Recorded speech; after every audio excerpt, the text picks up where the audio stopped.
I'd like to call the meeting to order, please. If you'd all please stand for the Pledge of Allegiance. I pledge allegiance to the flag of the United States of America and to the republic for which it stands, one nation, under God, indivisible, with liberty and justice for all.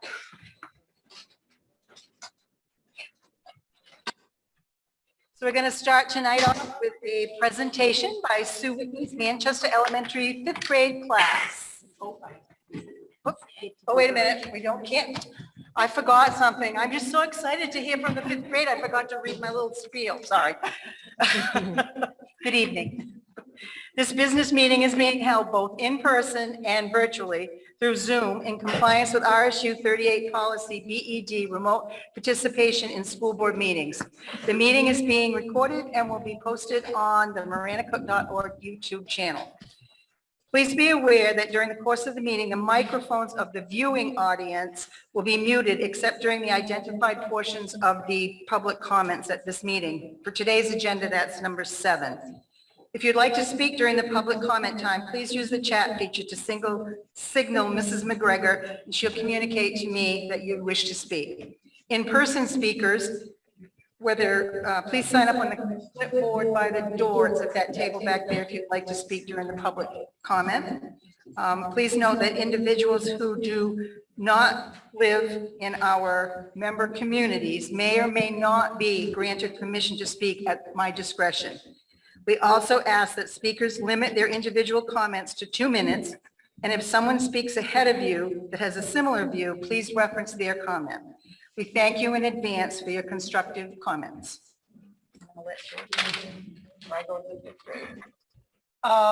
So attendance and all votes will be done through roll call. So board members, when your name is called, please cast your vote for the 3 available options of yes, approve, no, disapprove, or abstain. I'm going to quickly go through a roll call vote to see who's in person and who is online. So I'll start with Kim. Here.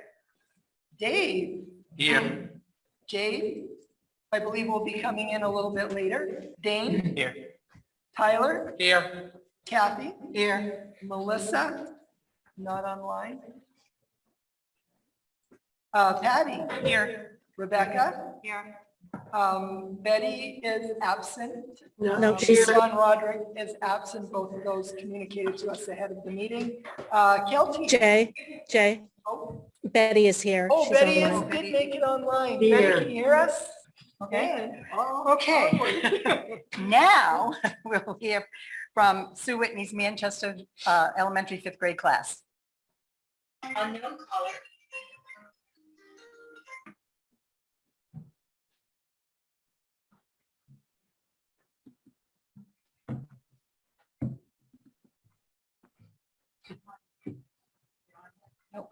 I'd like to thank you for the opportunity tonight to present to you a successful learning story.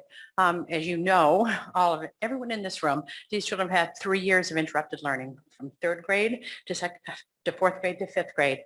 But despite it all, they have risen above it all and shown incredible resilience and tenacity, and they have achieved wonderful things, and they've become readers with the guidance of Mrs. Whitney's class.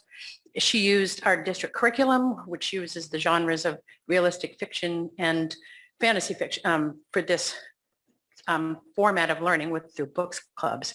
Book clubs were a district professional development, the opportunity that Mrs. Whitney took advantage of. This integrates district technology that was purchased, including platforms and hardware and devices for students that they're going to integrate, and the students are going to tell you about their own learning. So it's pretty impressive when you really think about the interruption in learning. The technology that they have used has allowed them to work from home when needed to, and you're going to see tonight that we have had to be resilient and swerve so many times because Mrs. Whitney's not here. I'm not Mrs. Whitney. I'm Abby Hartford, the principal. It was my idea to have her come, but she's at home on quarantine, and she's going to participate tonight via Zoom, so you'll see technology. And we have another student here with us who is also on quarantine, so she will participate from Zoom tonight. So if you'll bear with us in technology. And I'll introduce these lovely fifth grade ladies who are very brave and courageous without even their teacher here and still willing to present to them. Lyra St. Pierre, and Ashley and Emily Payne. And I'm so thrilled that they're brave enough to do this tonight. So I'm going to turn it over to Mrs. Whitney. She'll be on Zoom. Get up the next slide.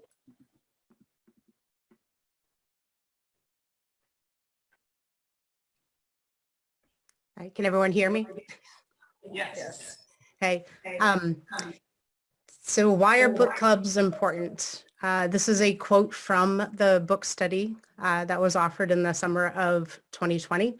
As adults, we join book clubs because we long to be part of communities of readers, books, friends, and thoughtful, rich conversations. And isn't this passion for reading exactly what we want for our students? A space where they share ideas, take risks, and nurture a culture of reading.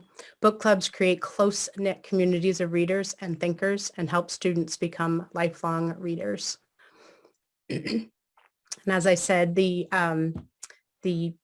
kind of inspiration for how we do book clubs now came from the book study, which is breathing new life into book clubs. And in that book that was offered by our literacy specialists, the book really drives forth the need for students to have choice, to be able to choose from high quality books, to have some say in their calendar and how they plan together to read the book and share the book and when they want to have their meetings. And we also leveraged technology, as Mrs. Hartford said, to make sure that that could happen kind of around the clock. And my students will explain that in more detail.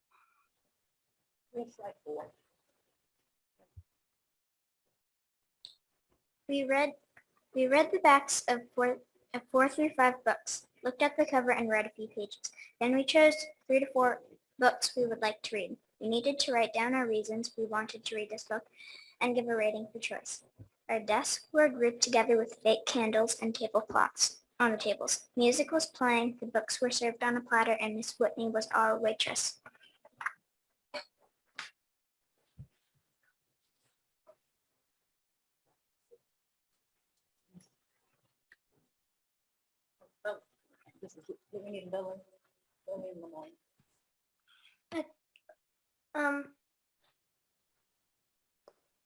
Can you hear me? Yeah, Lillian. Okay. We watched book trailers to learn more about the books. We had a seesaw assignment that we could write about why we would enjoy each book and what we might want to learn from this book. We wrote on Seesaw about the 3 books we wanted to read.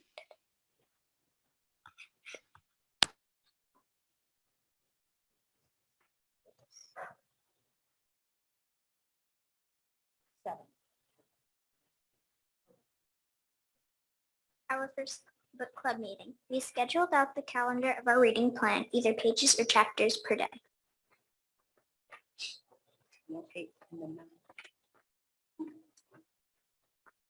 Book clubs had their own Jamboard. They picked backgrounds and sticky note colors. Students used individual computers to write on their notes.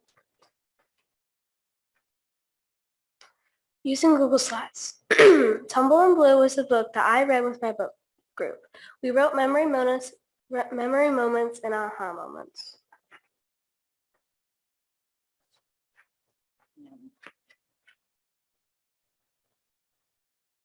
What's great about book clubs? We got different opinions about the books from other students in the club.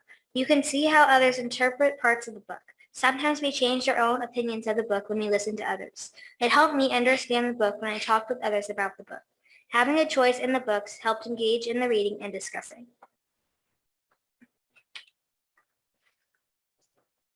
Plotline stories help us understand the story. Story maps show background characters, setting, conflict rising action, climax falling action, and resolution of the story.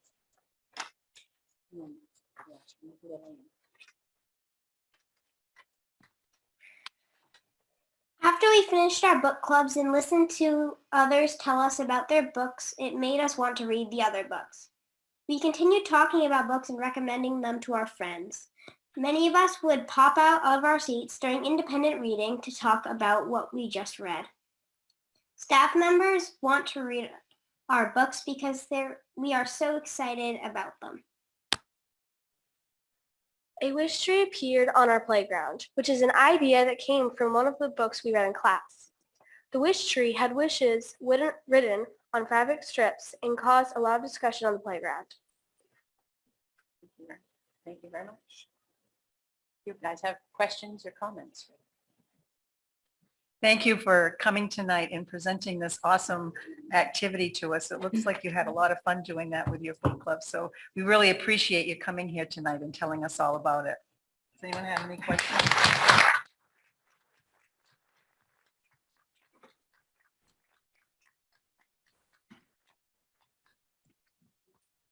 So the next portion of our meeting is to recognize and honor some of our students who have made some amazing achievements over the year.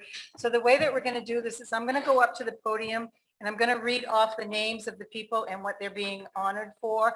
And what I'd like you to do when I read your name is come up to the podium and then stand with the other folks that are in the same group that you are. And as soon as that whole group is done, if the board would just stand and give a round of applause for those students and then they can sit back down. That's how we'll do this. Okay.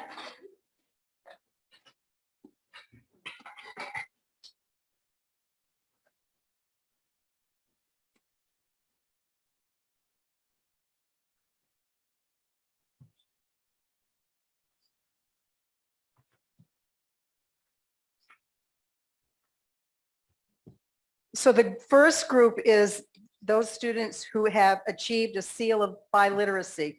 Before I start reading names, I do want to apologize if I mispronounce your name because I've looked over this list and I've tried, but I hope I get them all right. So we'd like to start tonight with Thomas Clausen.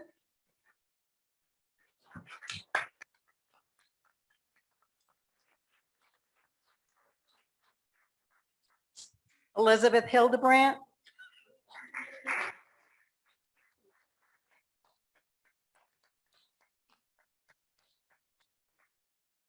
Claire Holman.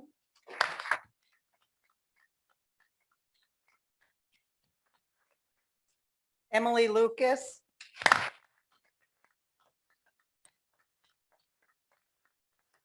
Maxwell Olmsted.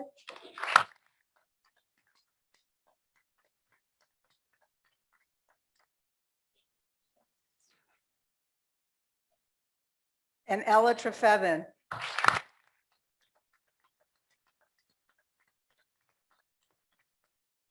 Okay. What board members are going to give you a round?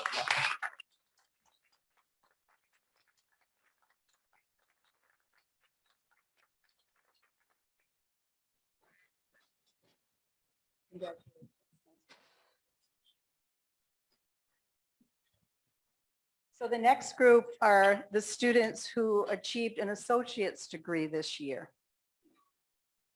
So we begin with Rylan Arbor.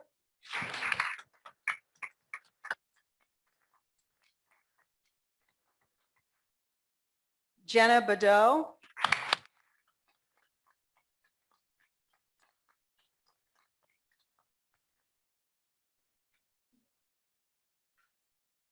Seth Badeau.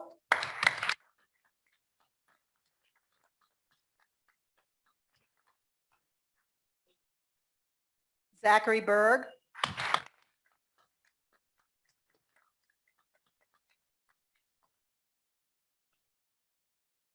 Claire Holman.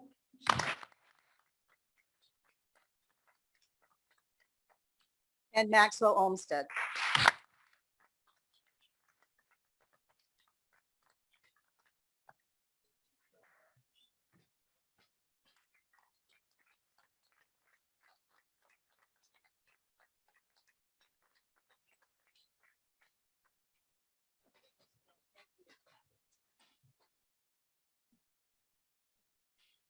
And now we have our top 10 high school scholars.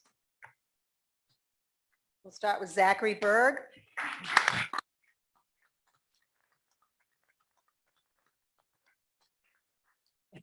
Thomas Clausen.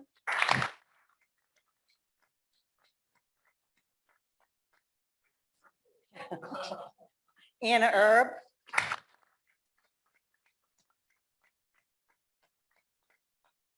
Claire Holman. Emily Lucas. Madeline McDonald.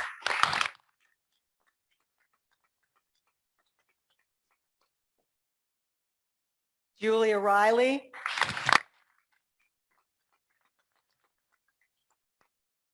Ella Schmidt.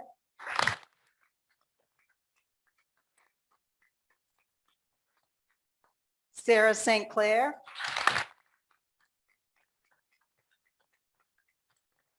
And McCade Wing.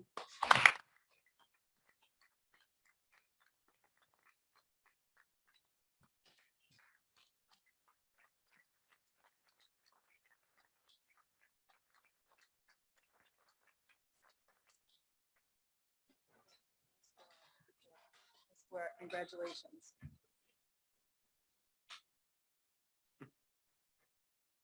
So the next award goes to a person who achieved a gold skill in the U.S. competition in restaurant service, and that goes to London Putnam.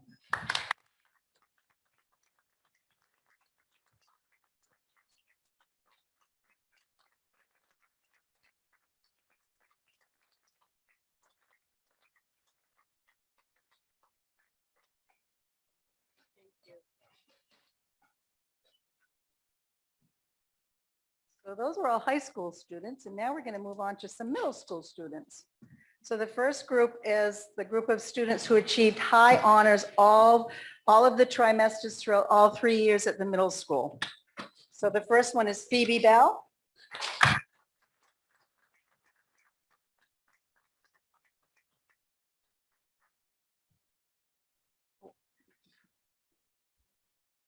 Nicholas Harper.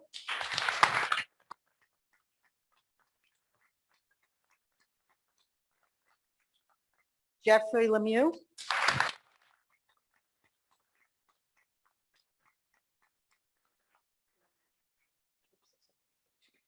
Kate Parker.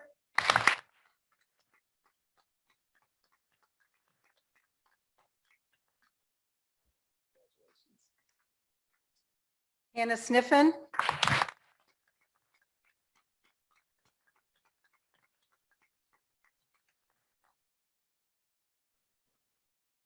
And Grace Tweedy.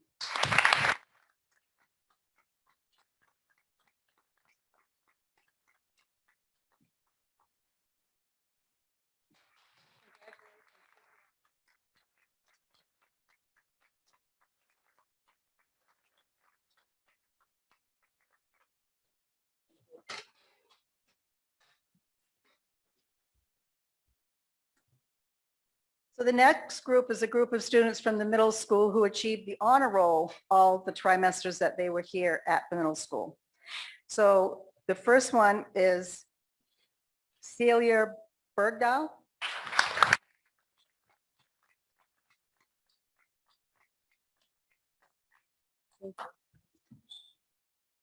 Fox Brigham.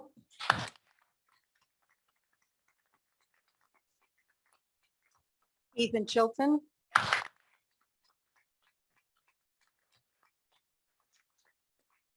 Joseph Kuchar.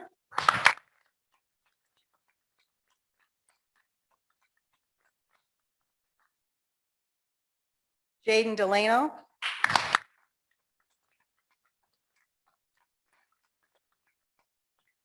Danica Dunn.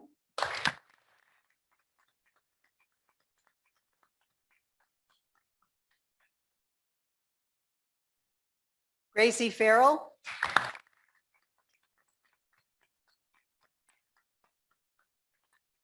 Hadley Farwell.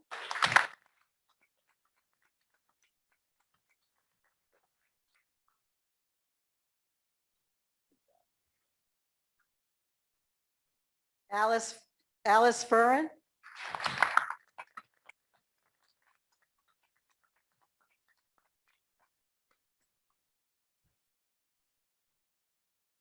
Elijah Freeman.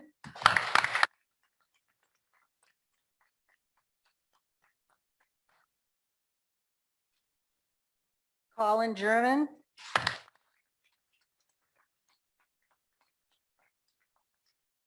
Hallie Isaacson.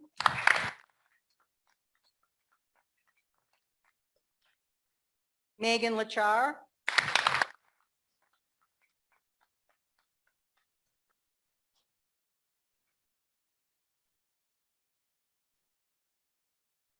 Avery Loico.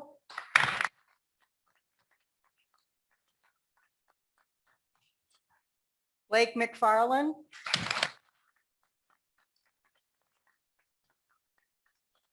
Elijah Mason. Taylor McBurney.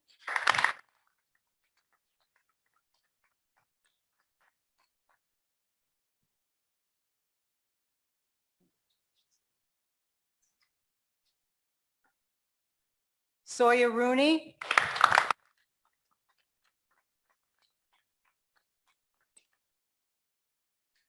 Maya St. Pierre.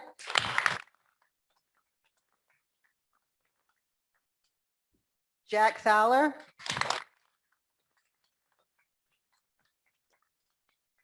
Luke Tinkham.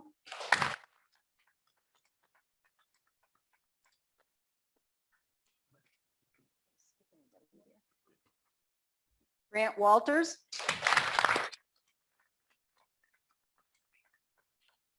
Olivia Whitcomb.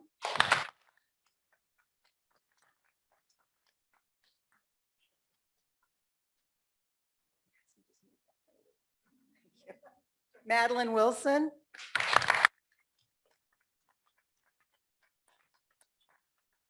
And Jules Wing.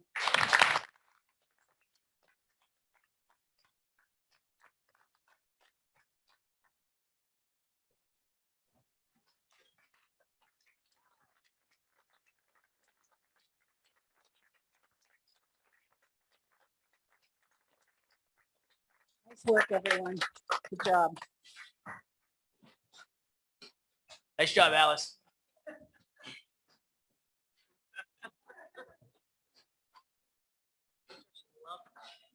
So now we'd like to recognize our student board reps that have been with us and reporting to us all year. So we'd like to start with the middle school and Carter Bennett. Is Carter here? He's not here. Okay.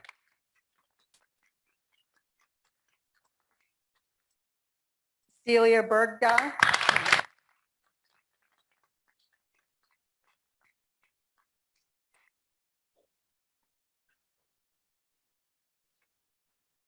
And Joseph Kuchar.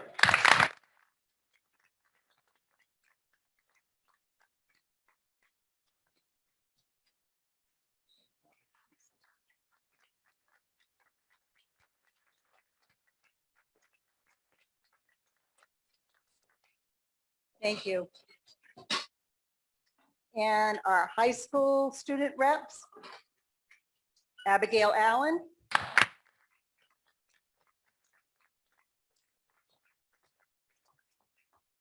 Morgan Boynton.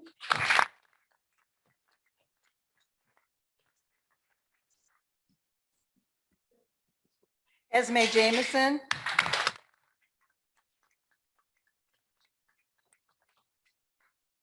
Cassidy McCormick.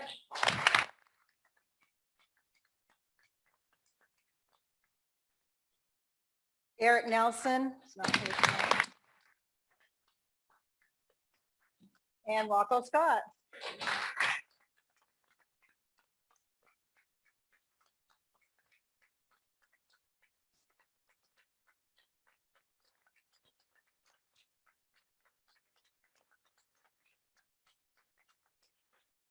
Great, thank you. If Dan Gilbert's in the audience, would you please come forward? I don't see him. Okay, we can do this. Okay. So the next group, and I think it's the final group, is for those high school students who were in the All-State Music Festival. So we'll start with Silas Bartol.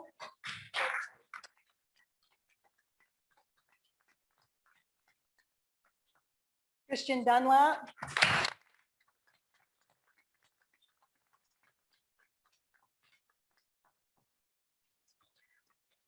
Congratulations. Mary Hatt.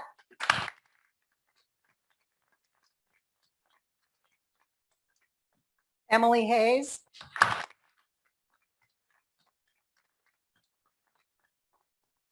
Emily Lucas.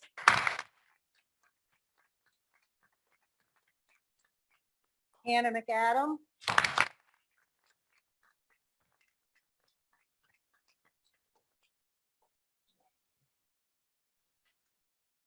Cassidy McCormick.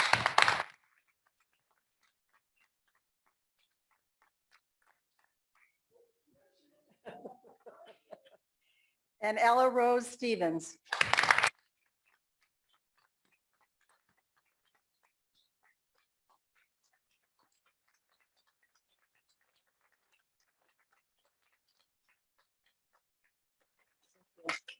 So I'd just like to say again, congratulations to all of you for all your hard work that you put in over your school years here at Marana Cook, and we wish you all the best. And we'll proceed with our meeting.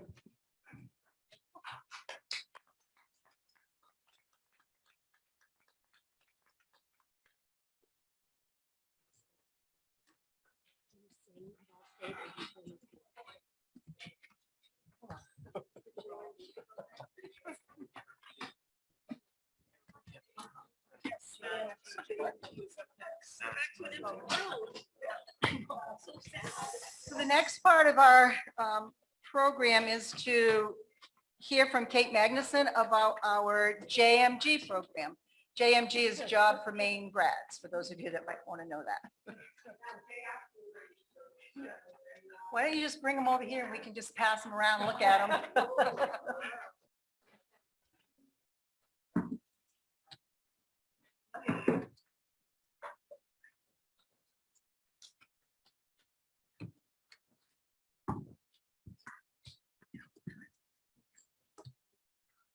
Good evening. I really appreciate the opportunity to come here to speak with you tonight. My name is Kate Magnuson. I'm the Jobs for Maine Graduate Specialist here at Marana Cook Community High School. And tonight I'm going to talk with you just a little bit about the JMG program, as well as some recent successes that some of our JMG students have had this year.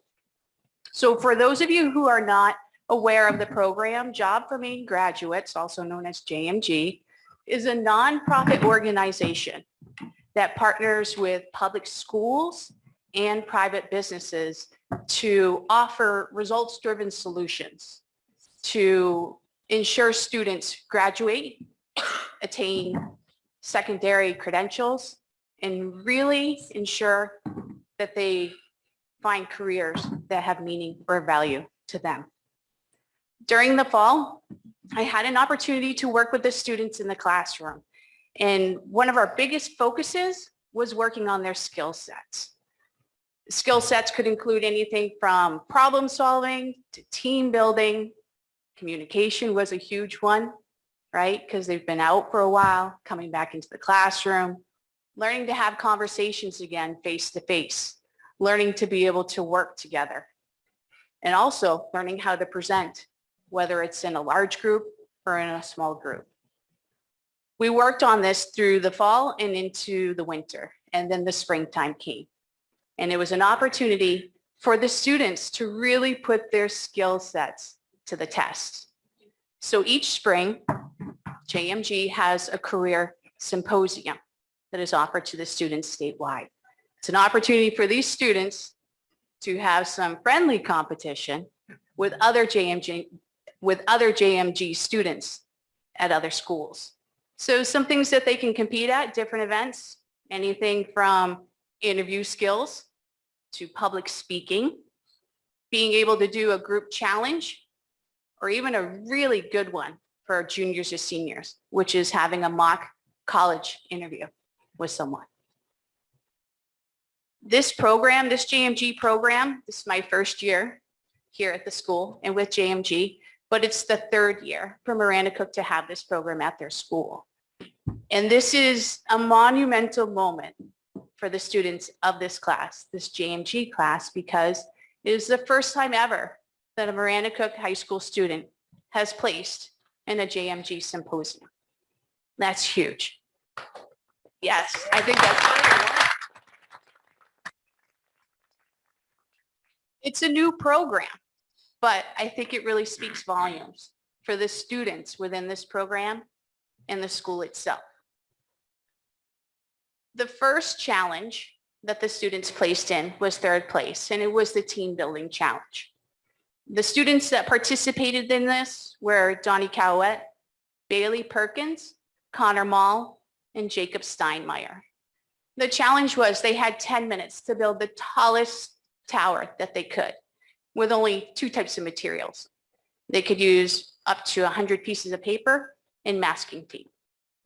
And they had to very quickly, very efficiently communicate how they were going to do this.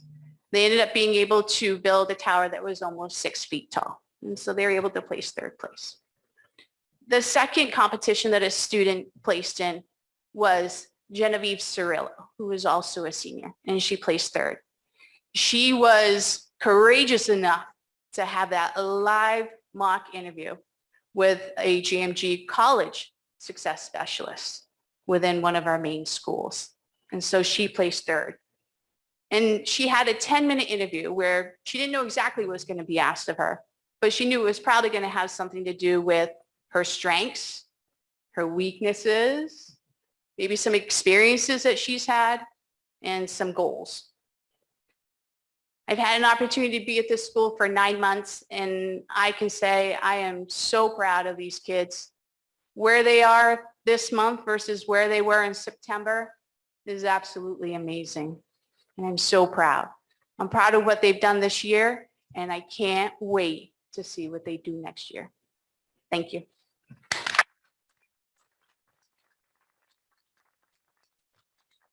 Does anyone have any questions or comments? Anyone from the board?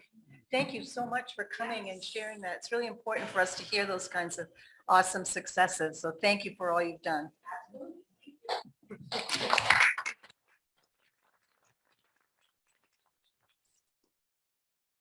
Okay, next up is the student representatives in middle school or high school. I'll let you guys decide who wants to start. Looks like you're.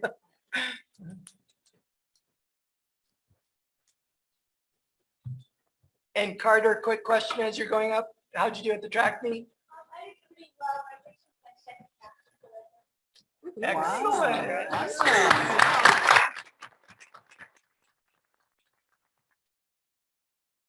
Hello, my name is Celia Bergdahl. I'm in 8th grade and I'm on Moose Island. On the Katahdin team, they're wrapping up their unit on space using WebQuest just in time for the end of the year. In reading class, they just finished a slideshow about their own books.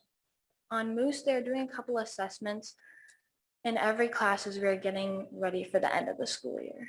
Thank you so much for having me this year as a school representative. Thank you so much for doing that all year. Good luck in high school. Yeah.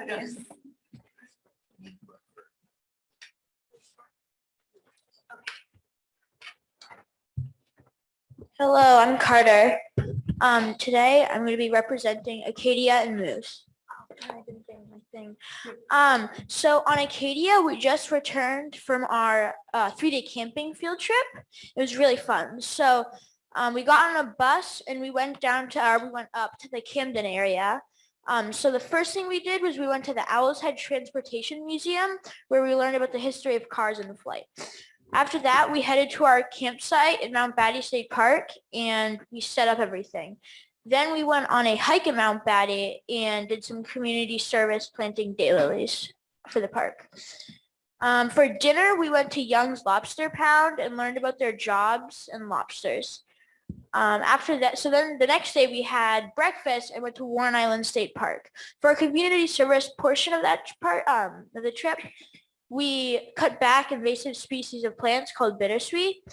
And then we also got to learn the history of the area and the surrounding islands. We also got to learn how to identify another invasive species of crabs called green crabs. Then using those skills, we gathered data on how many green crabs were on Warren Island per square meter. This is later going to be put on a database where a bunch of other people have gathered information about them. Then we also got to talk to a Marine Patrol officer who told us about his job. And then there was a person who owns a seaweed and mussel farming business who also got to present with us. The day after that, we went to Maine Maritime Academy and got to learn about all their classes and buildings there, as well as getting to see their planetarium. And then we also had lunch there, and then we went home for the day. And then we're also on Acadia, we're taking our end of year ELA assessments. We're writing essays about minimum wage. They're argumentative. And then for Sebago, I was not able to get any information. I was trying to log on to my account because I had the information on that, but I couldn't get it. Thank you very much for having me this year.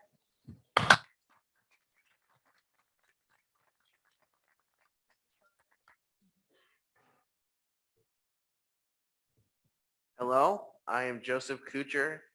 I am on the Royal River team, and I am here to report on Royal and the school-wide. For Royal River, this month, we went on a field trip as a team to Monhegan Island on the 20th. At Miss Tracy's, we have a test this Friday about everything we have learned about in this course class. In Miss Ryder's, we finished our human rights writing essay about a human rights issue in the world. In Mr. Mrazek's, we are doing a simulation of part of the 1800s as a Native American during those times, and writing an essay after finishing each part. In Jewel, we are finishing and presenting our culture slideshows. In 6th grade math, we have been writing expressions and solving equations with variables. We are wrapping up the unit this week with our assessment. 7th grade math, we have been working on area, surface area, and volume. 8th grade math, we are talking about parallel lines with congruent angles as well as other relations those angles have. In literacy, we are finishing up our book group slideshows and questionnaires about a human rights book, as well as doing a theme essay about different books we have finished recently. School-wide and student government. We had an in-person assembly celebrating the winners of the essay writing competition. We had our multi-science day, and tomorrow is the 8th grade celebration. However, there's nothing new with the student government. Thank you, Joseph. Thank You're you for welcome. coming all year. Any board members have any questions or comments for the middle school reps? Patty? I just want to say to all three of you, Joseph, Carter, and Celia, it has been so helpful to us and completely wonderful the way that you shared so much detail of what's happening at the middle school with us. Without you doing that, we would not have had a clue. And having that information is so helpful for the discussions we have and the things we are deciding. And we are grateful. So thank you for being so thorough and wonderful to be here at each meeting. I would like to thank Ms. Levesque for letting us do this. All right.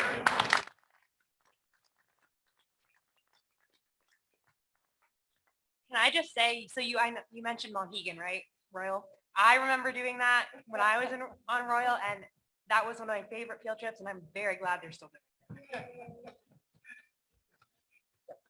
Thank you guys so much. Thank you.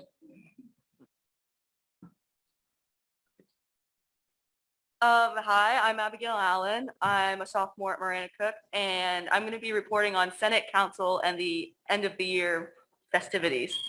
We have nominated our officers for next year. Treasurer, Secretary, and Vice President have already been selected. Ali LaBelle as Treasurer, Jordan Carr for Secretary, and Morgan Boynton for Vice President. The presidential race includes Abigail Allen, Rocco Scott, and Mary Hatt. Applications for next year's Student Senate have been collected and will be reviewed by the current officers very soon. As we prepare for the next year, we had our final council meeting this morning, ensuring that we have a basis for next year's officers and committee leaders to build off of. And then for the end of the year, with the end of the year coming up, students will be starting their finals. I think there is a few finals this week, but most of them will be next week and the week after. This is also the seniors' final week, and with that, graduation is Tuesday the 7th. And the last thing going on is advisory day out for the high school. Advisees is on next Wednesday, the 8th. Thank you, Abigail. I'm Rocco Scott, and I'm just going to be talking about the extracurricular events. So the spring sports season is wrapping up with the final regular season games for both softball and baseball just being played. Boys lacrosse just finished up the regular season yesterday, and their record was 9-3, and information about playoffs will be coming soon. Girls lacrosse won their game yesterday. Tennis playoffs start tomorrow, and they are home for that. And the track Class C championship is on Saturday at Lewiston. Last Thursday, the high school hosted Humanities Night, which was an event to highlight fine art and industrial arts, concert band, jazz band, concert chorus, and the chamber singers. Thanks, Rocco. Thank you. That's all we have. Again, I want to thank you all for coming every meeting this year. We've really appreciated all the information that you've given us. So thank you. Are there any comments or questions from the board? And again, you're welcome to stay for the meeting if you'd like, but you don't have to, except for Esme. You're gonna leave me? I'm sorry. Hey, wait a minute. Thank you. Have a great Thanks, summer. Yes. Yes. Okay.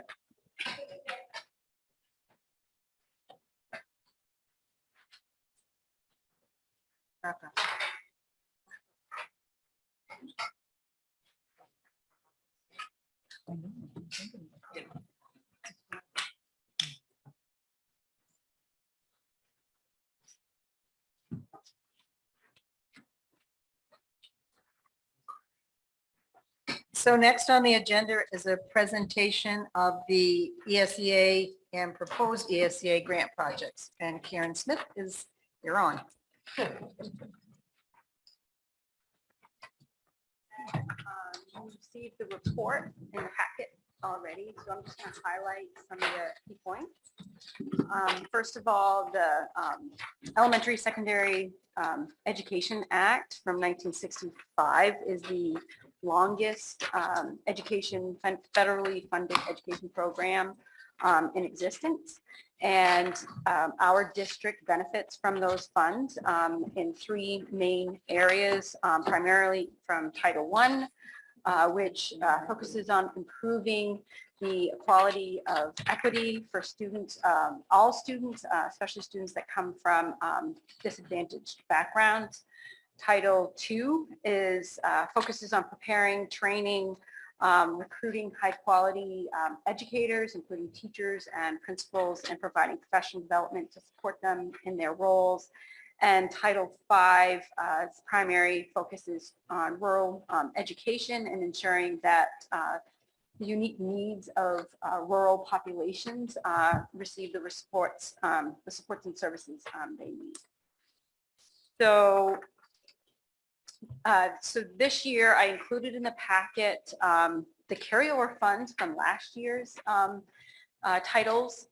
There was a significant portion, more than usual, because it was so challenging last year to utilize those funds.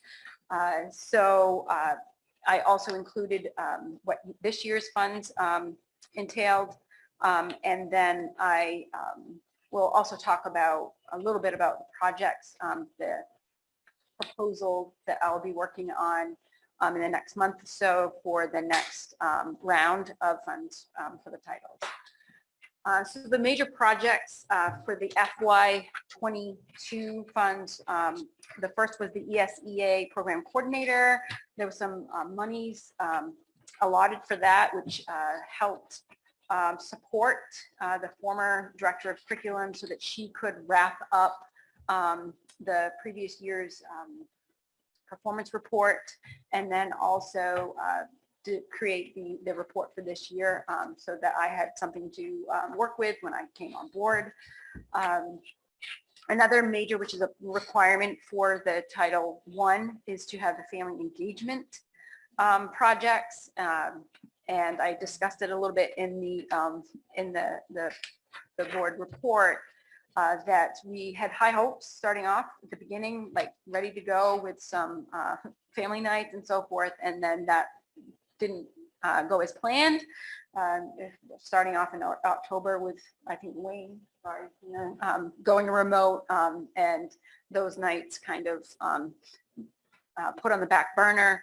We decided as a principal, the elementary administrative team, like we need to do something. It's been hard the last several years, so we put our heads together to try to figure out ways to engage families across all 4 elementary schools, and the literacy and math interventionists worked at creating activities to work with the kids to then have a tangible item to bring home. And as the year progressed, since we started that in February, we've had more and more family involvement. This summer, we'll have a family involvement committee so we can be proactive into next year and have a beginning of the school year event to kick off, and then have some scheduled events in the fall. And I hope this committee will continue throughout the year so that we can get ahead of that, this project. The rural MTSS support was another project. You've been hearing all year about our MTSS, which is multi-tiered systems of support, district-wide leadership committee. The focus of the committee, and Jay has a handout of kind of like our mission and vision and conceptual framework that we created this year. Focuses on ensuring that students across the continuum from all levels receive high quality instruction and supports and services. And we've had it in place at the different schools and at the different levels, but we had not really looked at it from a systems level approach so that we could really look as a district how we're doing and ensuring that there is equity across the district and providing, and we're allocating our resources and efforts in the areas that need to be addressed. We'll continue with that project in the fall. I've put out a proposal to have a summer work group to continue what we have started this year. And again, to try to be proactive with setting some goals and pushing forward with some initiatives to get things done next year. One thing that, which is not part of the funds, and anything that we do, these funds, we can't supplant already existing funds that we receive, whether it's our local funds or through ESSER or whatnot, but we certainly can do our best to try to coordinate so the funds that we're receiving in the projects work well together so that we're getting the most out of it. And one thing that we're doing, I'm working with Diane, and I should say Diane is really doing most of the work, is using PowerSchool, an add-on that we've invested in so that we have a better use of one platform to store our data so that we can, as a district, as a school, at the grade level, however we want to look at data, have it at our fingertips. It's going to take a while to develop this system, but I think that's going to support this MTSS framework for sure. Other PD projects that we worked on this year was the subject area committee, leadership team, and then the individual SACs. They worked on audits all year. Slow moving in some areas. We will have summer work projects that will have working groups focus on that, develop goals for next year, and really try to prioritize where we need to allocate our most efforts in the high need areas. Also, we used the other project, the monies toward the professional development with the implementation of the new K-5 math curriculum this year. There was also professional development for literacy instruction. And we also had hired a former UMF student teaching supervisor, Kathy Miles, who had just retired after 25 years, and she worked as a mentor for some of our new teachers in the district, especially in Wayne Elementary School with such a high turnover. And she has been submitting data, feedback from her focus groups and so forth in the last few weeks with the work that she's done. Again, COVID made it difficult for her to come in and do classroom visits like she wanted to, and observations and feedback, but she was able to do it because she was doing student teaching supervision across the state right in the middle of the pandemic and was having to do it remotely anyway. So she became very creative with that, and she was able to do that with the teachers in this district. And she did get into some classrooms in the last month or so, but teachers overwhelmingly reported that this was very beneficial. This was in addition to what we already have in place for new teachers. But it wasn't a part of their evaluation system. It was really a safe and trusting way for them to work with a veteran and to get the support and feedback. So we're hoping that we can continue with the project again next year. So we do have 2 schools in the district that are Title I school-wide. They all are also Tier 3 schools. The Tier 3 grants, again, they don't supplement, but they coordinate with the Title I. I'm looking at Tina because I've worked with her Tier 3 at Wayne. But the Title I monies are mostly in those areas spent towards salaries and benefits for the math and literacy interventionists and ed techs in those areas. Title I targeted assistance, so it's not school-wide, but it is a targeted assistance school, is Reed Field. And again, literacy specialists and ed techs their salaries and benefits are primarily through those funds. So again, we're going to continue with the projects. This, the timeline is a little bit different for the title grants. We have from last year's funds that we're still trying to spend up, which should be spent over this summer with the projects. We have till September 30th to spend those. From the FY22 funds, we have to have up to at least 15% remaining to September 30th, and then we'll have those as carryover funds. So, and I work with Mandy to make sure that it gets pretty tricky on how you make sure that all those Title I schools are getting the appropriate allocations and so forth. So I work closely with Mandy on that. So, and then finally, typically we like to report out on ESEA assessment data. The state, as of last year, decided to have the state assessment. Typically it was in March. It's now, we're still in the window and closing that up. So it's hard to report on student data. So talking with Jay, we decided that it's best to report that out first thing in the fall. And as well as the teachers are trying to get their local data, classroom assessments, the literacy, math interventionists, getting that all together, and then how does that compare to the state data? So we'll be reviewing that this summer and presenting that in the fall. Are there any questions from the board? Kim? I just have one for the state testing. Is that something that's going to be this time of year going forward, or was it just temporary because of COVID? As far as I know, and they have it in October, so it's 2 times a year. Right. So Yeah. The only reason I ask it, I have a high school student, and the timing of it fell right after AP testing, as well as SATs, PSATs, all of that, and I think it's and I incredibly know taxing on that for group. certain that the state, because I sit in on their meetings, they're getting that feedback. Okay. All right. So as of right now, I assume you got a few more opt-outs Yeah. than normal. So, because but of that's come up. They did try to make it so that it had a longer window this spring and so forth, but they are getting that Because I feedback. feel like it's hurting our district, because probably those that are opting out are the ones that took SATs and PSATs and AP testing.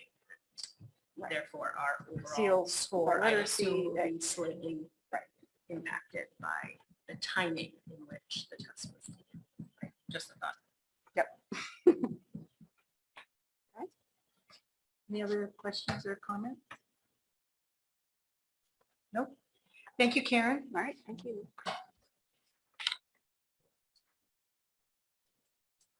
Do we have any citizen comments on nothing on anybody in the virtual world? Diane, anybody that wants to comment? Okay. Any additions or adjustments to the agenda by the board or the superintendent? If it's okay, the only thing that's kind of new in your packet is the MSBA. We're actually supposed to pick a local delegate now for the fall. So we put in the informational piece for you. And if you guys can just consider if you might be willing to be a delegate. I believe it was Tyler that did it last time. Yeah. They'll be able to, from what I understand, it's going to be at the same time and you will be able to attend virtually. So at some point, if we can pick on the 15th, someone who'd be willing to do that, then we can report that name out to MSBA for their annual meeting in the fall. That's the only thing that I wanted to draw people's attention to. Just one other thing about that is that they've talked about having a summer meeting with the delegate assembly just to look at all the resolutions so they're not taking up so much time during the 5-hour meeting. No, it's not that bad. It's really good. Right, Tyler? So anyway, it might include a summer this meeting. year, I think. Maybe like 2.5, 3 hours. Is that all you had? I think that was all. I don't know. I just sat on my computer and like had it on a second monitor. Yep. So anyway, we need to have a delegate for the assembly by next meeting. So thank you for considering. What's that? Oh, okay. I have two then. The first one, this is like my 7th time talking about it, but I'm very passionate. The nutrition. Can we talk about that again before next year starts? Like what the kids are being served. I know that we got this presentation of it being elaborate and green and Would next week, just not the case. what would I'm saying. next month, I mean, the next Sure. meeting on that agenda, is Mhm. that okay? Yep. Okay. And the second one is in reference to school safety, either discussions on school resource officer, or I've been talking with local troopers and deputies who, the great idea from them is if they had like a space in each school where they could just come in if they're passing by, basically plug in and not necessarily assigned to the school or something like that, but just discussions on having local, state and counties either doing that or having a full budgeted school resource officer. Okay, is that okay to go on the next Yes. agenda also? Okay, thanks. Anyone else? Anyone else have anything to, Like for would this be agenda? like a hub. Okay. So committee reports, communications. We had some good detailed notes from the communications committee. Is there anything that anybody wants to add? Kelty, are you the person? Are you the person for the communications? I'm sorry. In your packet, it's on page 8 of 24. And if it's okay, Kelsey, I'll just summarize for you, just if that's okay. A lot of the discussion, I'm not going to read everything that's there. A lot of the discussion revolved around policy BH, GBD, and the group will be making some recommendations to the policy committee in the fall around that. One of our members was willing to kind of get in there and start playing with language and stuff. So at our next meeting or our first meeting in the fall, we'll take a look at that and then bring it to policy. We talked a lot about school board visits to individual schools. There's a lot of different ideas that came out around that. The committee would like to, if possible, schedule a July meeting where they can look at those kind of protocols so that we have something in place to start the year so that school board members feel welcome and obviously school staff and administrators know like, oh, okay, they're coming in and this is what we can expect. So they'd like to do that. They would like to talk about focus group, continue to talk about focus groups. They felt The one we did with the teachers was very successful and very well received on both sides. And then one of the last things we talked about was, as we're doing this with teachers, we also have to look at our communities and re-engage our communities in coming back to our schools. With the last, especially 2 years, we want to try to get our communities back re-engaged with schools as much as possible. So that was part of the work that going into the fall, the communications committee would like to work on. So hope I kind of summarize it. Patty was there too. If I missed anything, that's kind of a highlight. Great, thank you. Thank you, Jay, for that. And thank you for the committee for doing that work. Anything on facilities? So again, on page 9 of 24, a couple of things, I'm just going to hit on a couple of the big highlights there. We had a transportation update. Transportation is better than it's been in about 2.5 years. We're finally, I think, going to start the year with a full staff ready to roll, which is a game changer. So we're really excited about that. We did talk about revision energy a little bit more, and we are currently looking to schedule a second presentation, or another presentation from another group that is similar to revision energy. So we have something to compare to. We're trying to get it in the month of July here, so we'll reach out to those committee members and get that started. Around facilities, a lot of you, if you saw our softball players that were here tonight, there's information there that is coming forward about Make-A-Wish grant that was brought forth, and it's very exciting for the school. MEF is going to help out with the fundraising piece, and we're looking at doing a little bit more work on the softball field as well. I don't want to steal anyone's thunder, so when that formal announcement comes out, all the pieces will kind of fall into place. I know Esme knows a little bit about this already, so. Just a little bit. They haven't told us very much. Yeah, but it's very exciting, and the young lady that they are sponsoring, it's well-deserved, and it's amazing that her wish is really about other people, which is really amazing. So yeah, it's huge. The kind of downside, which is on the second piece, I gave you that nice positive news. The RES well, we originally were going to put it through the bond when Sean started to do some of the groundwork applications and stuff. He was kind of warned that if we drill down further than we currently are into a different vein, chances are pretty high that we are going to have to invest in a water filtration system. And they basically discouraged us from doing that if we didn't have to. So Sean's suggestion, and the committee agreed to it, was to take some of the money and invest it in automated, especially toilets, because that's where the problems have been, is toilets that continue running. So we'll update some of the toilets and automation fixtures that go along with that. And then the second part of that was the fire panels that he wanted to work with. When he went to get updated quotes, the prices had gone up over $15,000. So he was going to offset funds from the well that he requested to help update those fire panels to make sure that they were all taken care of.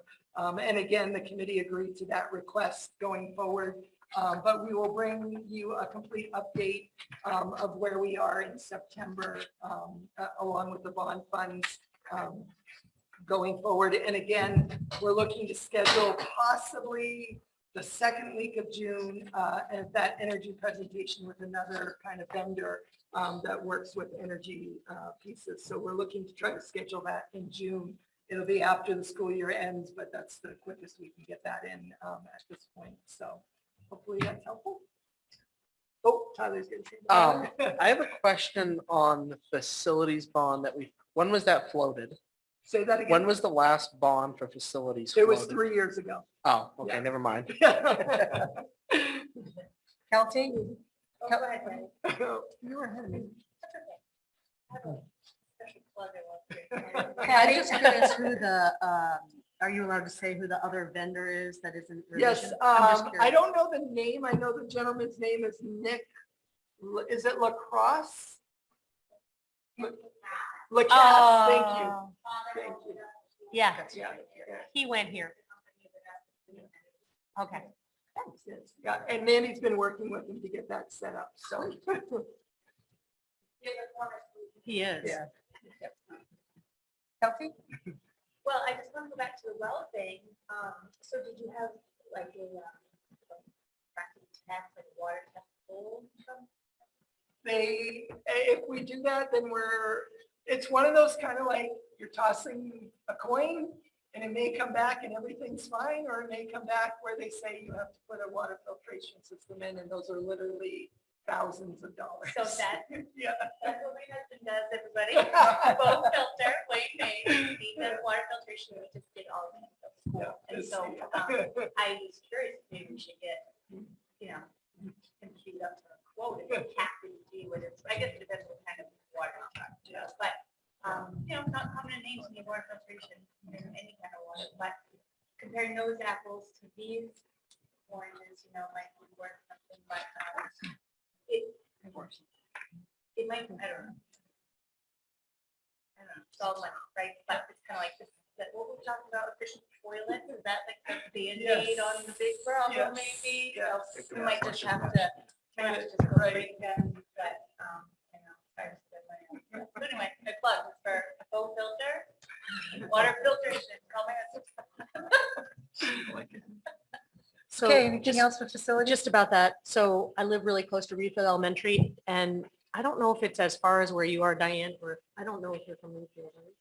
I was on the North Road. We didn't have water issues on the North Road. Right, but like around the South Road, almost everybody I know has elevated arsenic because it's in the bedrock. Yeah. And so I think that I'm just wondering if that's, and has like home filtration. That, Actually, that and again, we that did have- information we had came filters when on Sean the started to North Road. fill out all the Yeah. paperwork. And the State Department guy was like, ooh, you may want to pause and think about this before you go any further. So, because they have that all mapped out. I know. Mapped out, especially like what Patty was talking about. So So that's what really- tripped it, I guess. We started looking at a well because it drains quickly due to toilets running, and that was it. Yeah. Okay. Yeah, and like what we have in this school is we have a big holding tank. The problem in Reedfield is we don't have any place for a holding tank. We would actually literally have to build a building for the holding tank and then invest in the holding tank and all that kind of stuff. And that would also kind of solve the problem if we need to get to that point. But again, it's like, like you said, apples, oranges, and it's going to be fairly expensive no matter which route we go if we decide to re-drill the well, is what it comes down to. It's going to be more than what we had left in the bond. And that would be an unexpected expense that would be significant. So. Okay. Stay tuned. Questions? I guess I'll bring up my Go bond ahead. question again. When would we be eligible to float another facilities bond? We can, we basically can start the process anytime we want, but knowing that we've only paid off 3 years of a $15 million bond, I'm not sure we Okay. would want to do that in the next at least 3 or 4 years. I Okay. think. Yeah, because we did at one point have 2 bonds. They did renovations at the high school, which was part of a facilities bond. And as that was ending, then we started this current one that we're working on. That's a good question. Any other questions or comments? Health Center Advisory Committee meets tomorrow, Yes, they do. and Policy Committee. So I'm usually policy, but I wasn't here, so I have this lovely minutes thing before me. Does somebody who was there want to say something about it? It looks like KDB, Public's Right to Know, Freedom of Access. We had that comments, there were not comments or questions about it, so the policy committee is recommending this for second reading, and that's on the thing at 10G on the agenda. And The policy IJJ, instructional library media material selection, was discussed. And it's going to be the first, hang on. So it's going to be, work is needed on that policy, so it's going to be one of the first ones looked at in the fall, right? Yep. And BHC, GBD, school board staff communications, as Jay already said, we're looking at revising the school board staff communication policy, including the things on the minutes in your packet. And as a next step, Kelty is going to draft possible language. Yeah, based on current policy and the MSMA sample. And the first draft will be brought to the committee at the first fall meeting. Thank you, Patty. I just want to say that it's really important for the policy committee to hear from the rest of the board, any comments or any suggestions that you have for any of the policies that we're working on. We rarely hear anything from anyone. So if you have some thoughts or ideas, it's really important for us, because the policy committee is Kelty, Dane, myself, and Patty. Yeah, so it's really important for us to hear from the rest of you as well. So if you have any thoughts or ideas, don't hesitate to email one of us with those. And then we have Awesome Bear meeting on the 8th, which is next Wednesday. That's actually, it was tonight. And so therefore, I clearly wasn't there because I'm right here. I am not a figment of your imagination. At the last meeting, there are several members of the board, the committee that are stepping down, the president, vice president, I think, and so they're in the process of. So what does that mean? They selected new, they voted on new members, yeah, the last time, which I was also here for that one too. So I wasn't there, but I know that has happened, so we do have a replacement that start obviously next year. But ABS tonight officially last week. Thanks to Julie Schmidt, who was president for quite some time. Okay, thank you for that report. Ish. Any questions? Okay, we'll move on to the action discussion items. The first one is, do I have a motion for approval of the minutes of May 4th? I move we approve the minutes of May 4th. Any discussion? Okay, I got to do roll call. Just so Betty knows, I know you're there, so I'll make sure I call your name. Kim, to Yes. start with. Dave, Yes. Jade, Yes. Dane, Yes. Tyler, Abstain. Kathy, Yes. Melissa's absent, Patty, Yes. Rebecca, Yes. Betty, Yes. Sean is absent, Kelty. Yes. And Dave. Yes. So passes with one abstention. Okay. Is there a motion for approval of the minutes of May 18th, the annual meeting? I move to approve the minutes of May 18th, 2022 annual meeting. I second. Is there any discussion?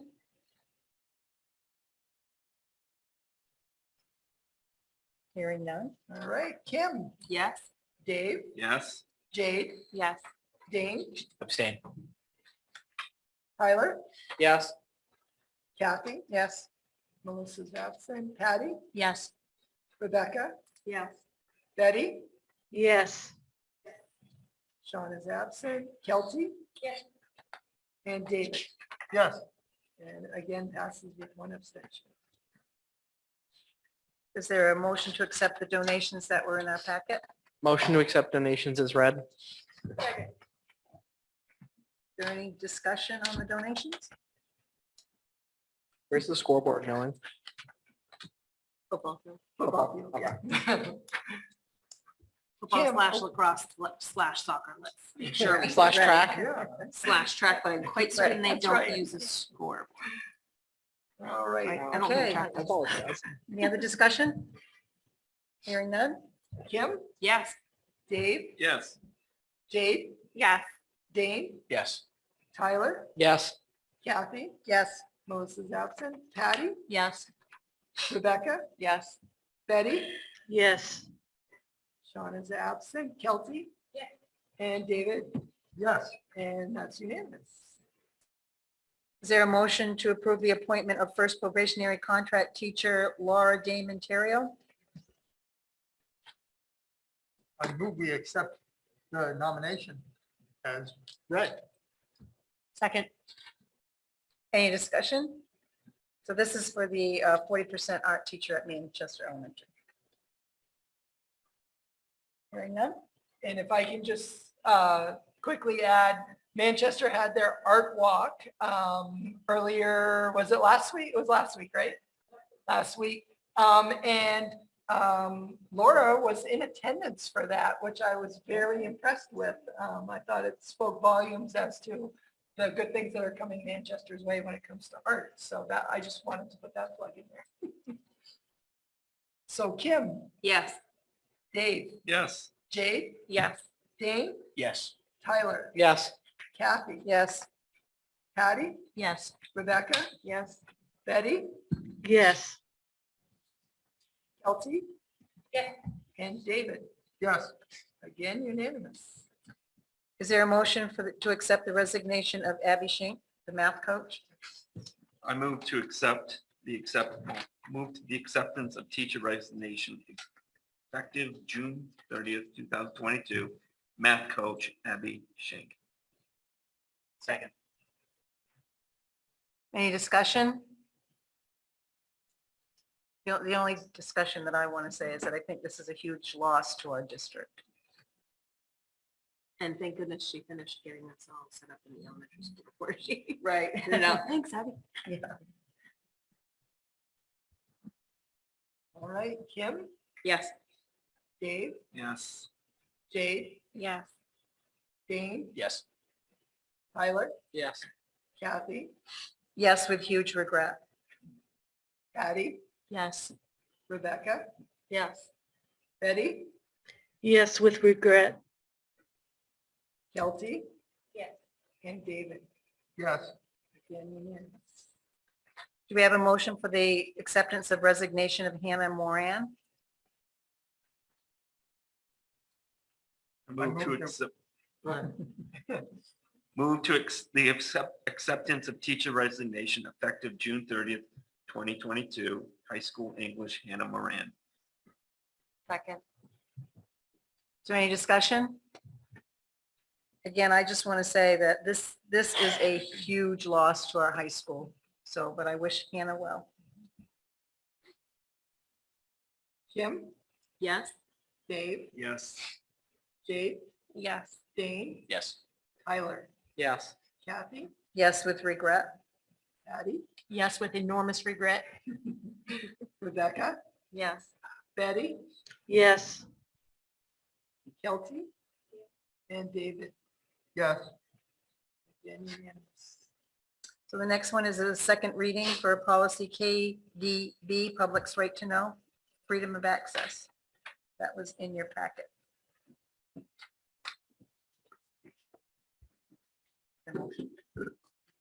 Your motion?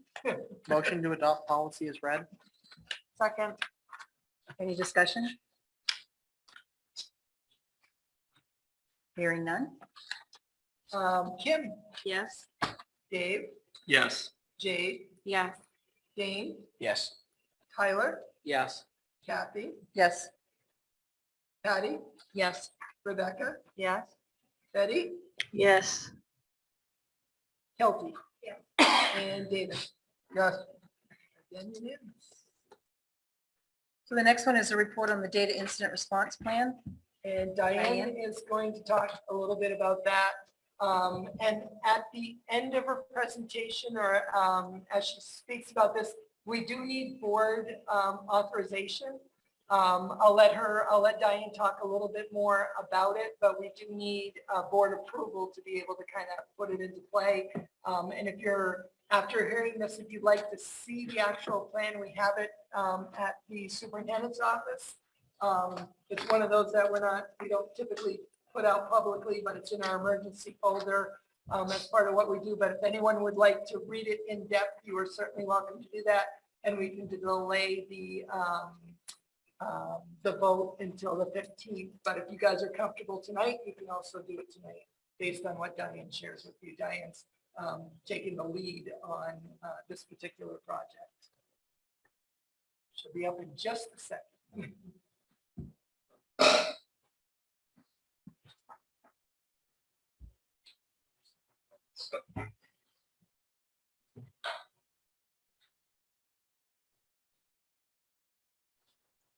Hi, everyone.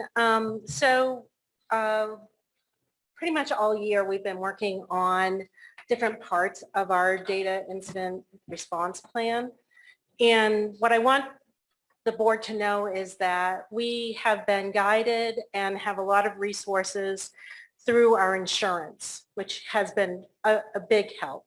We are partnering with the Beasley group, which gives us samples to use, and we also partnered with another company out of England. I can't remember what the name of it is. It's just escaping me, but they did some tests on our systems so that we could get reports on what we needed to fix. And we did find that we are in pretty good shape. There were a few things that we were notified to fix, and we're able to do that. So for our data response plan, it's actually four-part. You start off with a discovery mode, and then you go into investigation, response, and then closure. So one of the things about having a data response plan is that we have to, write one and include all the information in it, and then test it and make sure that we have some scenarios going on it, and just make sure that our systems are as safe as they can be. So next slide. So in the discovery mode, we validate that there is a data breach. Someone says, this happened, so we test it and make sure that it was in fact a data breach. If it is a breach, then the system, we begin the process of it, and we assemble our response team. So that's sort of like step one is like discovery. Okay, this happened, now we go. As part of this, we have representatives from our insurance with the Beasley Group that they are one of the first people that we call, and they have their people. We have our team that's here, but we connect in with them, and they help us through this process. So we're not alone in this. It can be daunting when we're looking at all the different ways that data can be breached. And so I just wanted the board to know that along with our team, we have the Beasley Group team that we call on, and they take us right through the process as well. Next slide. We go into the investigation stage. We determine the scope and composition of the breach. We notify law enforcement if needed. We notify the insurance liability provider, and we start that process in with our team and with the Beasley Group. Next slide. The response, we determine whether notification is warranted and when it should be made. We notify individuals whose sensitive information may have been compromised. That's part of that response. This seems very simple, and it kind of, but it's a complex system, right? But that's the phase 3 of this process. And then closure, we collect and review any breach response documentation, address and mitigate the cause, review breach response activities and provide feedback, and enhance and modify the plan. It's always a work in progress. We learn as we go, so we would continue to modify it. Next slide. So our next steps. So some of the things that we're working on right now is we're working on two-factor authentication for staff Gmail accounts. Training for all staff. We're going to be looking at the Know Before resources, which actually provides training for staff in that we can put out phishing kinds of emails to staff. And if they click on it, then they would get some training on what they clicked on and know why that wasn't a great thing to click on. And we're already starting some training, but the Know Before resources are amazing and can be quite comprehensive, depending on how much we want to do. There's training that happens ahead of time so that everybody sort of gets some things, and then training can happen, quarterly with whatever scenarios we send out. And what they describe the training as is sort of like little bits that are tied to something real that just happened to them that really helps people understand why that isn't. And phishing and all of these scams are becoming so sophisticated that the training is just so necessary.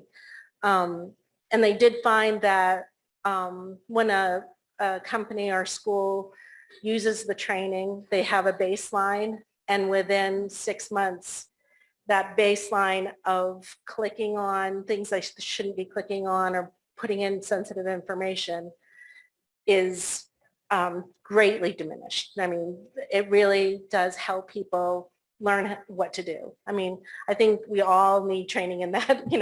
It's pretty sophisticated stuff that's out there right now. The scenario training for key personnel, Beasley has some scenarios that we can work with our team, because a plan is great, but if we never try a scenario and work on it, we won't know what pieces are the weakest pieces for this. And so that is in the plan to do some scenario training. We're improving the security on all of our systems. We've upgraded our Google Workspace for Education to a Google Plus account, which really allows us to, work with DMARC records and add in a lot more security for that, so that it will block more phishing and scam kinds of emails that are going on. So that's a process we're working on right now. And this is a state of Maine. I mean, the whole state of Maine is looking at what resources we have. The tech directors in the state of Maine are all sharing resources at this time. There's also Drummond and Woodsum are working on adding in some policies and plans that we can work together as a tech director team and then take back to our districts. So everybody's talking about this. There's also, the state is putting forth a lot of resources right now too. So we're in the process of, gathering all of these things to strengthen the plans that we have right now. So the basic plan is here with the key people filled out for each role. And that is available at the superintendent's office if anybody wants to see that. And does anybody have any questions? I kind of kept it, kind of broad, but just to let you know that this is something that we've been spending time on. I've worked with Mandy and Jay and our IT person to really look through and pull together something. It's very necessary in these times. Any questions from the board? Tyler? Back on the two-factor authorization, are we going to expand that to like all like power school So Power School's authentication is, how do I explain it?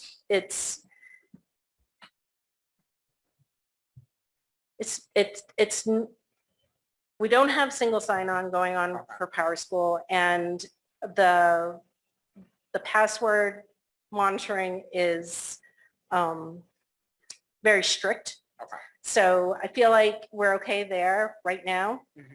And then, but Google, we're moving to that for the email. So you'll probably, all of your board, you'll need to like work on two-factor authentication. And then we have, I'm trying to think of the other systems that we have. Our ADS, which is our financial system, has a two-part login to get in and periodic password changes. So that one is, I would say that's pretty secure because it's got the double feature and it has forced password changes. Have we looked at forced password changes in Google as well? Like, I know, wait, I'll just use Nichols College again because I work in the IT department Yep. there. We have what's called like a single login for everything. So you have one password for everything and then has it makes a password for all the other devices. And then we're required to change that password every 365 days. Yeah. So I have not enabled that. I'm going with a two-factor first, and then maybe we'll go there next. Where I don't want people locked out of their accounts either, and it's this trying to find the right match. Not paying for judgment. Yeah. My job is resetting passwords all day long. Yeah, So, right. And yeah. it's big. It's Yeah. big. And I was just wondering if that was something else. I'll look into it. Okay. I'll look into it.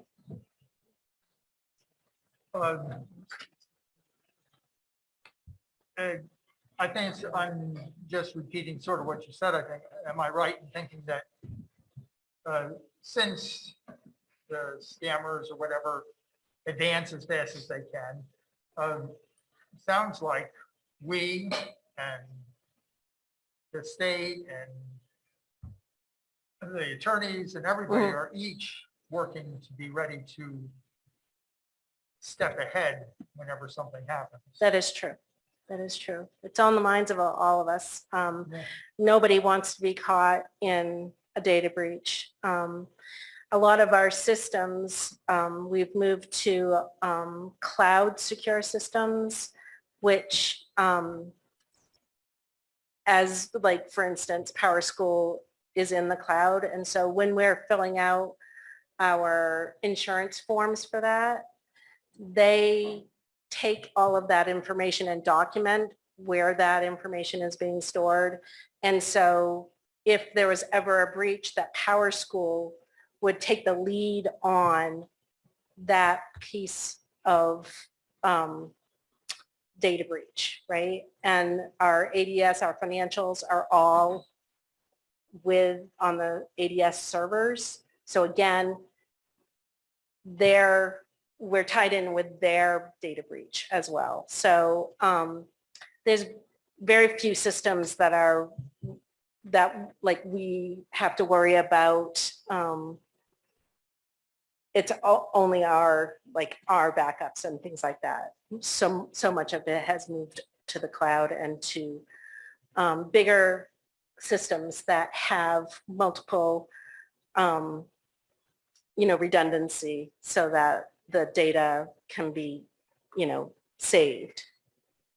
But it's a big problem in this day and age, and to at least have a plan and be thinking about it is important.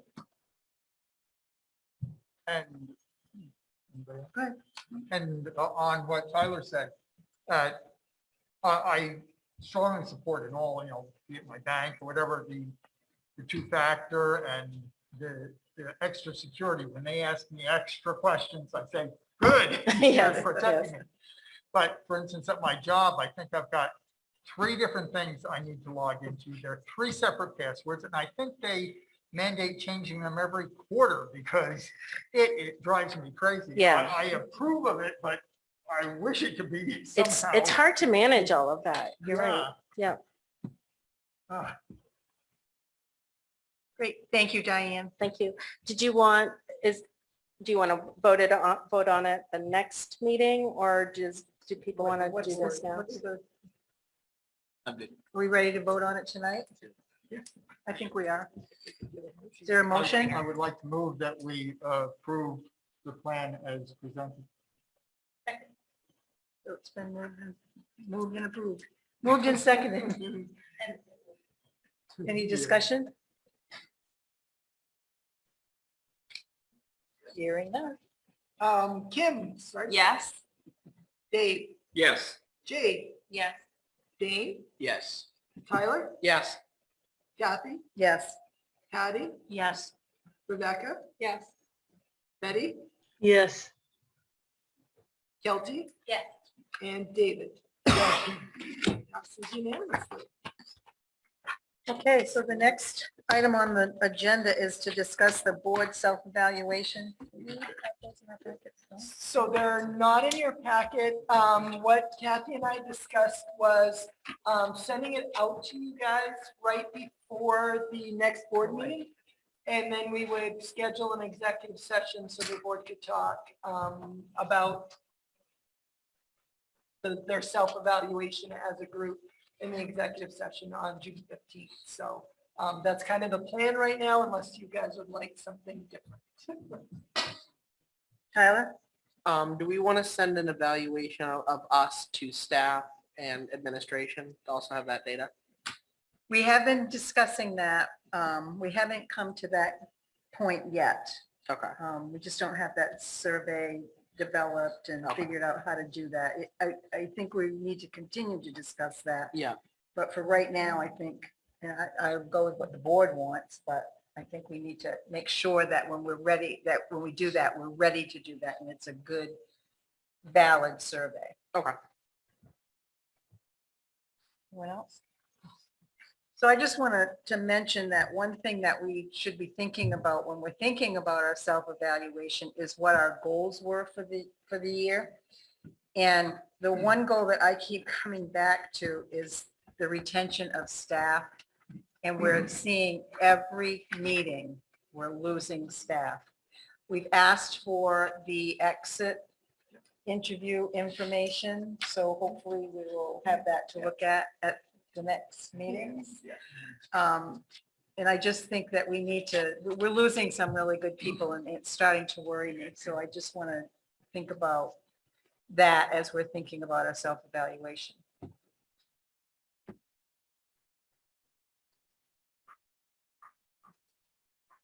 Any other? Okay, no? I agree. Okay, so we'll do that. We'll have that out to you before the 15th and then give you some time to think about that and fill it out and then we'll talk about it on the 15th. Okay. So is there a motion to go into executive session? And we go to executive session. Second. Where's this You gotta read the whole thing. In order to go into executive session, we have to have all the details. We move into executive session to consider administrative evaluations pursuant to 1 MRSA 405-6A.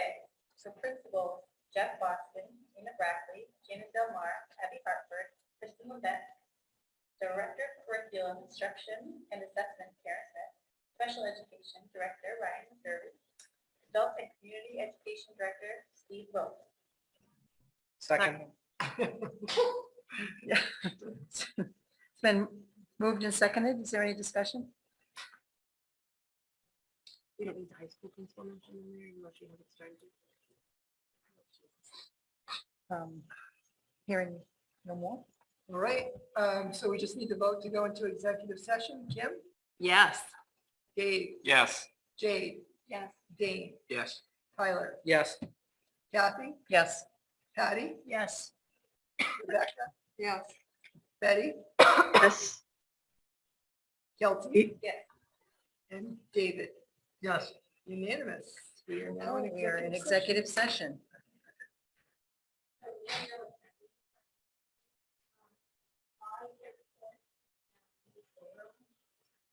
That would be perfect. Yep. We ready? So is there a motion to approve the administrative evaluations as read?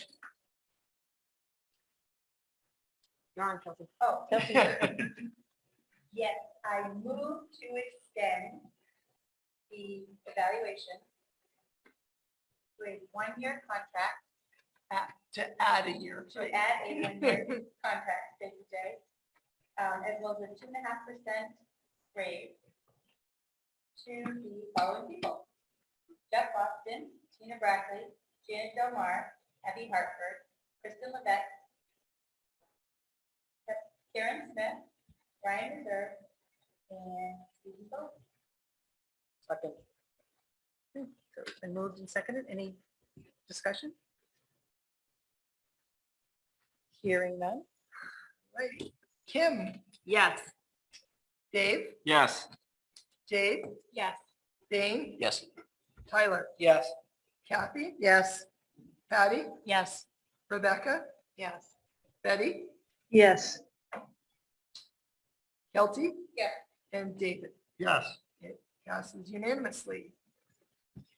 Is there a motion to go into executive session again? Motion to move into executive session pursuant to 1 MRSA 4056D labor contract discussions between RSU 38 Board of Directors and the Maranacook Area School Staff Association. Second. Any discussion? Is Betty still with us? Yes, she is. She Yeah. pauses, though. Yes, she is. Okay. Just wanna make sure. Kim, Yes. Dave, Yes. Jade, Yes. Dane, Yes. Tyler, Yes. Kathy, Yes. Patty, Yes. Rebecca, Yes. Betty, Yes. Kelsey, Yes. and David. Yes. Unanimous. So we are back in at 8:26. And we'll pause. Move Is it to adjourn. unpaused?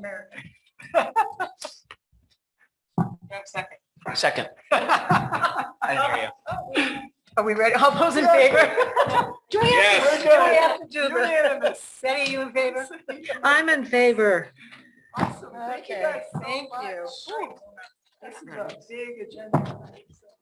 Fantastic. We did all right. Dave, let us know.